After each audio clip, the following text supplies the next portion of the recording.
Hello everyone, welcome to my YouTube channel. In this video, we will study about psychiatric emergency. So guys, without any delay, let's start the video. So first of all, हम psychiatric emergency की definition के बारे में पढ़ेंगे कि psychiatric emergency होता क्या है. A condition where the patient has disturbance of thoughts, affects psychomotor activity, which cause sudden distress to the individual or sudden disability, thus requiring immediate management. So psychiatric emergency एक ऐसी emergency condition होती है जिसके अंदर जो patient के जो thoughts होते हैं वो डिस्टर्ब हो जाते हैं. मीन्स पेशेंट का जो बिहेवियर हो गया, मूड हो गया एंड जो सोशल रिलेशनशिप होते हैं पेशेंट के या पर्सन के वो डिस्टर्ब हो जाते हैं. एंड जो साइकोमोटर एक्टिविटी होती है पेशेंट की वो भी अफेक्ट होती है, जिसकी वजह से एक सडन डिस्ट्रेस कोस होता है पेशेंट की लाइफ में और एक सडन डिसेबिलिटी अराइज होती है जिसकी वजह से, ठीक है, जिसको ट्रीट करने के लिए इमीडिएट मैनेजमेंट की रिक्वायरमेंट होती है.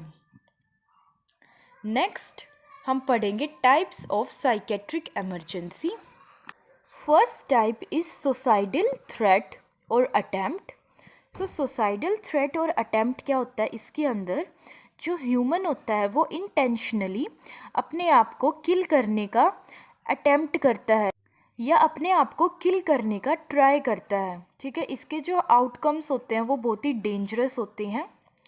सेकंड टाइप होता है वॉयलेंट और एग्रेसिव बिहेवियर. इसके अंदर जो पेशेंट का जो बिहेवियर होता है वो बहुत ही इनएडिक्वेट होता है, इम्प्रॉपर होता है, मीन्स एग्रेसिव होता है, वॉयलेंट बिहेवियर होता है, जिसकी वजह से जो अदर पर्सन होते हैं उनको भी हार्म कोज हो सकता है. थर्ड टाइप होता है पैनिक अटैक्स. सो पैनिक अटैक्स के अंदर क्या होता है, ये सडन एपिसोड्स होते हैं इंटेंस फियर के और एंजाइटी के. सो ये होते हैं पैनिक अटैक्स. फोर्थ टाइप होता है हिस्टेरिकल अटैक्स. सो हिस्टेरिकल अटैक्स के अंदर जो अनकंट्रोलेबल आउटबर्स्ट होता है इमोशंस का और फियर का, ठीक है, अनकंट्रोलेबल इमोशंस और फियर शो करता है इसके अंदर, या तो अनकंट्रोलेबल वीपिंग होती है या लाफ्टर शो करता है पर्सन. ठीक है, ये कुछ इसके एग्जाम्पल हैं. फिफ्थ टाइप होता है ट्रांजिएंट सिचुएशनल डिस्टर्बेंसेस. सो इसके अंदर जो पेशेंट का जो बिहेवियर होता है एंड जो फीलिंग्स होती है वो डिस्टर्ब हो जाती है किसी भी एक्सटर्नल स्टिमुलाई की वजह से, ठीक है, किसी भी सिचुएशन की वजह से. Sixth type is epileptic furor. So इसके अंदर क्या होता है, जो पेशेंट होता है उसको एपिलेप्टिक अटैक आते हैं, मीन्स पेशेंट को सीज़र आते हैं. एंड सीज़र के अंदर क्या होता है, जिसके अंदर जो ब्रेन की जो इलेक्ट्रिकल एक्टिविटी होती है वो डिस्टर्ब हो जाती है. ठीक है, जो पेशेंट का जो बिहेवियर होता है वो वॉयलेंट हो जाता है या एक्साइटेड हो जाता है पेशेंट इसके अंदर. ठीक है. सेवन टाइप होता है ड्रग टॉक्सिसिटी. तो ड्रग टॉक्सिसिटी क्या होता है, किसी भी ड्रग को कंज्यूम करने के बाद जब पेशेंट को एडवर्स इफ़ेक्ट या साइड इफ़ेक्ट हो जाते हैं ड्रग के, तो उसको कहते हैं ड्रग टॉक्सिसिटी. एट्थ टाइप होता है victim of disaster. So victim of disaster के अंदर जो पेशेंट मेनली डिज़ास्टर से सफ़र कर रहे होते हैं, जैसे अर्थक्वेक हो गया, फ्लड हो गया, ठीक है, सुनामी हो गई या अदर कोई मैन मेड डिज़ास्टर हो गया, जो पर्सन उसके जो विक्टिम होते हैं वो भी साइकेट्रिक एमरजेंसी के अंदर आते हैं. सो नाइन्थ टाइप होता है रेप विक्टिम. सो रेप विक्टिम के अंदर मेनली वो पर्सन आते हैं जिनके साथ सेक्सुअल इंटरकोर्स किया जाता है या सेक्सुअली अब्यूज़ किया जाता है उनको बिना उनके कंसेंट के. ठीक है, एंड ये भी एक तरीके का सेक्सुअल असोल्ट होता है या साइकेट्रिक एमरजेंसी कंडीशन होती है. टेंथ टाइप होता है कैटाटोनिक स्टूपर. कैटाटोनिक स्टूपर के अंदर जो पर्सन की जो एबिलिटी होती है मूव करने की, बोलने की एंड जो और किसी भी एक्सटर्नल स्टिमुलाई से रिस्पॉन्स करने की जो एबिलिटी होती है वो डिस्टर्ब हो जाती है. ठीक है, पेशेंट की मूव करने की एबिलिटी, बिहेवियर हो गया, ये सब बहुत ज़्यादा डिस्टर्ब होते हैं इसके अंदर। 11th टाइप होता है साइकेट्रिक इमरजेंसी का, डेलीरियम ट्रेमेंस। सो इसके अंदर क्या होता है, ये एक अल्कोहल विड्रॉल सिम्टम होता है एक तरीके का। जब पेशेंट अल्कोहल को विड्रॉ कर देता है तो इसकी वजह से जो पेशेंट होता है उसको ट्रेमर्स फेस करने पड़ते हैं, हेलुसिनेशन हो गया, एंजाइटी हो गया एंड डिसओरिएंटेशन फेस करना पड़ता है पेशेंट को, ये सब अक्कर होते हैं। लास्ट टाइप होता है acute drug induce EPS. EPS की फुल फॉर्म होती है एक्स्ट्रा पिरामिडल सिम्टम्स। सो जो acute drug induced extrapyramidal symptoms होते हैं ये मेनली एंटीसाइकोटिक ड्रग्स को कंज्यूम करने की वजह से या इसके इनटेक की वजह से अक्कर होते हैं, ठीक है। एंड इसकी वजह से मूवमेंट डिसऑर्डर देखने को मिलते हैं एंड एडवर्स इफ़ेक्ट और साइड इफ़ेक्ट हो जाते हैं पेशेंट को एंटीसाइकोटिक जो ड्रग्स होते हैं उनके। सो ये होता है acute drug induced extrapyramidal symptoms. So first of all हम जो फर्स्ट टाइप होता है सुसाइडल थ्रेट और अटेम्प्ट, इसको डिटेल में पढ़ेंगे। Intentional human act of killing on self and ends with fatal outcomes. So suicidal threat और attempt ये एक ऐसा एक्ट होता है, एक ऐसा इंटेंशनल ह्यूमन एक्ट होता है जिसके अंदर जो पर्सन होता है, जो ह्यूमन बीइंग होता है, वो अपने आप को किल करना चाहता है, ठीक है। इसके अंदर किल करने के लिए अटेम्प्ट करता है, ठीक है, या ट्राई करता है किल करने की। एंड जो इसके जो आउटकम्स होते हैं वो बहुत ही ज़्यादा डेंजरस हो सकते हैं, ठीक है। इसके अंदर जो पेशेंट है उसकी डेथ भी हो सकती है। इसके जो आउटकम्स होते हैं वो बहुत ही डेंजरस होते हैं। Next we will study etiology. So etiology क्या होती है सुसाइडल थ्रेट और अटेम्प्ट्स की। फर्स्ट है psychiatric disorder. So psychiatric disorder के अंदर मेजर डिप्रेशन हो सकता है पर्सन को। सो शीज़ोफ्रेनिया हो सकता है। सो शीज़ोफ्रेनिया के अंदर जो पेशेंट के जो इमोशंस है, थिंकिंग है, बिहेवियर है, वो डिस्टर्ब हो जाता है, ठीक है। ड्रग और अल्कोहल अब्यूज़ इसके अंदर आता है, डिमेंशिया आता है, डेलीरियम आता है। सो डिमेंशिया होता है disorder of memory and delirium होता है disorder of consciousness. Next physical disorder, जैसे पेनफुल फिजिकल कंडीशन हो गई, जैसे कैंसर हो गया, एड्स हो गया, etcetera. Next psychosocial factor, psychosocial factor जैसे फेलियर की वजह से, लॉसेस की वजह से, dowry harassment and marital problem से सफ़र कर रहा हो पेशेंट, ठीक है। तो ये सब एटियोलॉजी के अंदर आते हैं। नेक्स्ट रिस्क फैक्टर कौन कौन से होते हैं। सो मेल्स में जो more than 40 year of age के जो मेल होते हैं उनमें सबसे ज़्यादा चांसेस होते हैं सुसाइडल थ्रेट और अटेम्प्ट के। फीमेल्स मेनली 55 ईयर एज से जो अबव होती है उनके अंदर। एंड मैन से ज़्यादा वुमेन में ज़्यादा चांसेस होते हैं इसके। एंड जो मैन होते हैं वो ग्रेटर रिस्क होता है उनके अंदर कंप्लीट सुसाइड का, ठीक है, वो कंप्लीट सुसाइड कर सकते हैं। बट जो वुमेन होती है उनके अंदर ग्रेटर रिस्क होता है सुसाइड को अटेम्प्ट करने का। इनके अंदर कंप्लीट सुसाइड करने के ज़्यादा चांसेस नहीं होते, ठीक है। मीन्स ये अटेम्प्ट करती हैं ज़्यादातर। रीसेंट लॉसेस, ज़्यादा लॉसेस से सफ़र कर रहा हो पेशेंट ने तब। सोशल आइसोलेशन मीन्स सोसाइटी के अंदर जो पेशेंट के जो रिलेशनशिप है वो इतने अच्छे नहीं है, ठीक है, सोशल विड्रॉल की वजह से, या सोसाइटी जो पेशेंट को एक्सेप्ट नहीं कर रही इस वजह से। एंड मैरिटल स्टेटस जैसे डाइवोर्स हो गया, सेपरेशन एक्सेट्रा, ये कुछ इसके एग्जाम्पल है। Highest and lowest social classes have highest suicidal rate. जो हाईएस्ट क्लासेस होती है एकदम, या जो लोएस्ट सोशल क्लासेस होती है उनके अंदर हाईएस्ट चांसेस होते हैं सुसाइड रेट के। एंड इथनिसिटी, जो वाइट पीपल होते हैं वो हायर रिस्क में होते हैं सुसाइड के। नेक्स्ट कौन कौन से मेथड यूज़ किए जाते हैं सुसाइड अटेम्प्ट के लिए, ठीक है। नेक्स्ट इंजेक्शन ऑफ पॉइजन, जो पेशेंट है वो पॉइजन को इनटेक कर सकता है, कंज्यूम कर सकता है, इसके 38.4% चांसेस होते हैं। हैंगिंग, पेशेंट हैंग हो सकता है, ठीक है, हैंगिंग से अपने आप को किल कर सकता है, इसके 29.4% चांसेस होते हैं। बर्निंग 11% चांसेस होते हैं।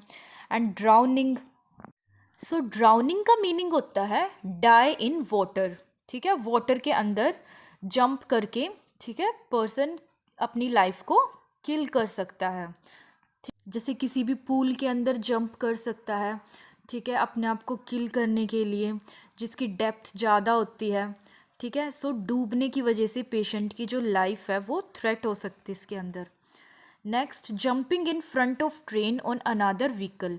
सो जो पर्सन होता है वो जंप कर सकता है, ट्रेन के आगे आ सकता है, ठीक है, ट्रेन के आगे जंप कर सकता है, किसी दूसरे व्हीकल के आगे जंप कर सकता है। सो इसके 3% चांसेस होते हैं। Next we will study management of suicidal threat और अटेम्प्ट, कैसे मैनेज कर सकते हैं। फर्स्ट, बिवेयर ऑफ में आता है सोसाइडल थ्रेट। सो जो सोसाइडल थ्रेट है उसका बिवेयर रहना चाहिए, ठीक है। ये नोटिस करना चाहिए कि कितनी टेंडेंसी है पेशेंट की सुसाइड करने की, ठीक है, पेशेंट ट्राई तो नहीं कर रहा है सुसाइड करने की, ठीक है। सो सुसाइडल जो थ्रेट्स होते हैं उनको नोटिस करना चाहिए। Next, writing farewell letters. So ये देखना चाहिए कि जो पर्सन है वो फेयरवेल लेटर तो नहीं लिख रहा, ठीक है, जिसकी वजह से बहुत ज़्यादा चांसेस होते हैं सुसाइडल थ्रेट या अटैम्प्ट के। क्लोजिंग बैंक अकाउंट, जब पेशेंट अपना बैंक अकाउंट क्लोज कर देता है तो ये एक साइन होता है मेन, ठीक है, सुसाइड का। Next, appearing peaceful and happy after a period of depression. So depression के बाद मेनली जब पेशेंट पीसफुल अपीयर होता है या हैप्पी अपीयर होता है, सो इसके कारण भी चांसेस हो सकते हैं। रिफ्यूजिंग टू ईट और drink and maintain personal hygiene. जब पेशेंट या पर्सन रिफ्यूज़ कर देता है, मीन्स कुछ खाता नहीं है, अच्छे से पीता नहीं है, एंड अपने पर्सनल हाइजीन को मेंटेन नहीं करता, तब भी चांसेस रहते हैं। नेक्स्ट, मॉनिटर करना चाहिए पेशेंट को proper. No door bolts from inside for patient. ये मेक श्योर करना चाहिए कि जो पेशेंट है वो रूम की अंदर से कुंडी ना लगाए, ठीक है, बोल्ट ना करे। कॉन्स्टेंट ऑब्जर्वेशन रखना है पेशेंट के ऊपर। नेवर लीव अलोन, पेशेंट को अकेला नहीं छोड़ना है। Spend time with patient, talk to patient and encourage to ventilate feelings. Patient के साथ या पर्सन के साथ टाइम स्पेंड करना है, ज़्यादा से ज़्यादा एनकरेज करना है उसको अपनी फीलिंग्स को, इमोशंस को शेयर करने के लिए, ठीक है, इमोशनली सपोर्ट करना है। Remove sharp objects from patients environment. Patient का जो इन्वायरमेंट होता है वहाँ से जो शार्प ऑब्जेक्ट्स होते हैं उसको रिमूव करना है। Next point, store drugs out of reach of patient.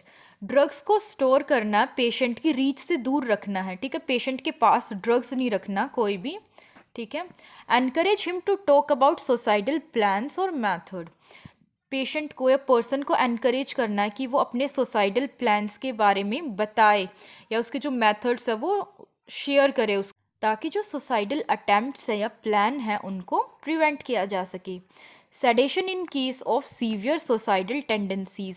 सो अगर ज़्यादा चांसेस हैं सुसाइड की या सुसाइडल जो टेंडेंसीज है वो ज़्यादा है तो पेशेंट को सेडेशन दी जा सकती है।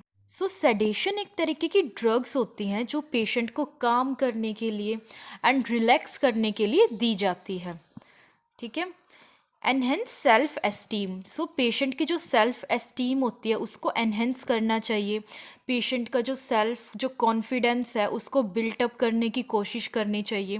पेशेंट को हमेशा मोटिवेट करना चाहिए, ठीक है, एक प्रॉपर गाइडेंस प्रोवाइड करनी चाहिए। Next we will study steps for preventing suicide. First point is take all the threats, gestures, attempts seriously and notify a psychiatrist or a mental health professional.